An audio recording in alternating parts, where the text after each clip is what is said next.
listen to your inner procrastinator. Now I know what you're thinking at this point, which is, hey Jorge, that's great. But what if I never graduate? How does any of this help me get out of Halifax, Nova Scotia?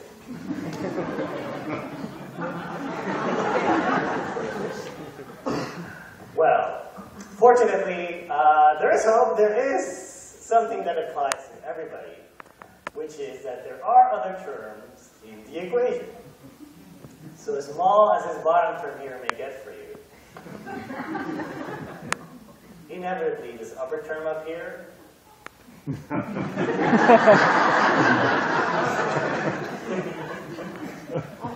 will get even smaller.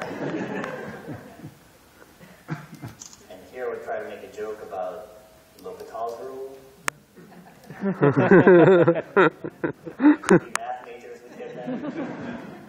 Basically what happens, eventually for everybody, inevitably, is that, the final decision to graduate, the final impetus, is basically made for you.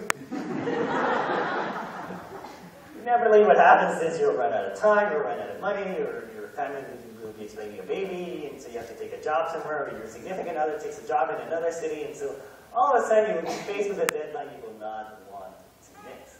Because I feel like that's one of the things that nobody ever tells you about finishing grad school, is that nobody's ever really happy with their thesis. I found this out by talking to a lot of people who have finished. And I would bet that if you ask even your professors, even your postdocs or your postdoc advisors, if you ask them if they were 100% happy with the final product they turned in at the end, most likely I would bet they'll tell you, maybe not 100%. Maybe they'll tell you, they ran out of time, they ran out of money, they were expecting a baby, so they had to take adjustments. So if you just grab everything they had done up to that point.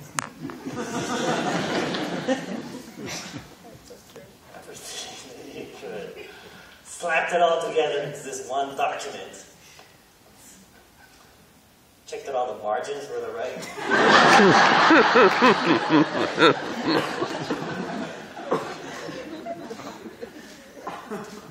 Until there are a lot of postdocs here because they laugh a lot at this joke. The margins. I mean, just slap the whole thing and ship it out the door, right? Because the other thing I noticed is that, if you ask anyone who's famous in your fields, at least, or any of the big names, any of the world-renowned experts, if you look at the work they're actually famous for, in those famous people in their fields, those renowned experts, if you look at the work they're actually famous for, most likely, I would bet, they're not famous for the work they did as graduate students, right? Most likely, they're more famous for the work they did as professors. Little scary there. But right, that makes sense, right? More famous for the work they did as professors, right? Because that's when they had grad students who worked for them.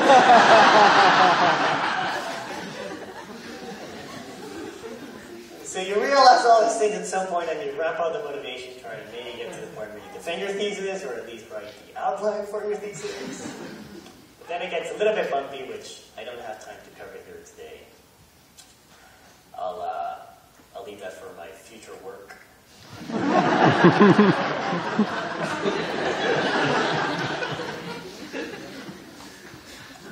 Only in academia. Anyone laugh?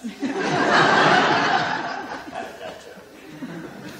Yeah, you realize all these things, and I'll leave it for my future work. But the other thing I would say to people is that I think a lot of times grad students stress out and postdocs stress out because they form this image in their heads of their advisors as these omnipotent beings who are always judging them and judging their every word and their every move. And so I always like to tell people that you can relax a little bit.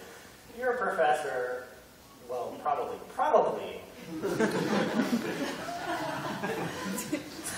doesn't think you're an idiot, Because the fact is that he or she really,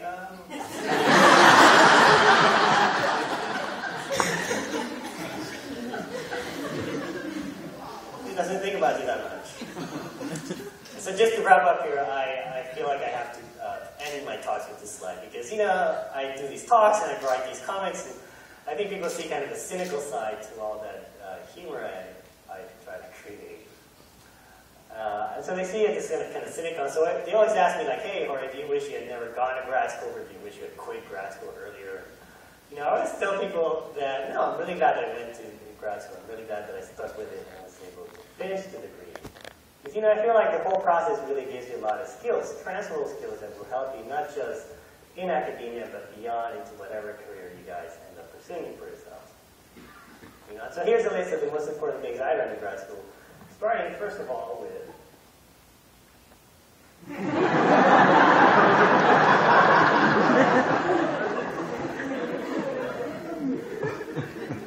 get pretty good at PowerPoint, making slides, things like that. Also, you get very good at writing bullet items. The most important skill I learned in grad school was how to give a 1-hour presentation on any topic.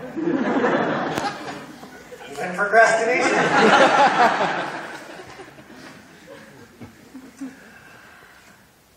Now, I joke around with this, but I'm actually serious about it, right? By this, I mean, you learn the ability to teach yourself anything technical that you need to learn for your research, to be an independent and self-learner. You learn the ability to think analytically and be able to break things down into their components. And you also kind of learn the ability to keep in mind the big picture of things, and then be able to communicate that to other people.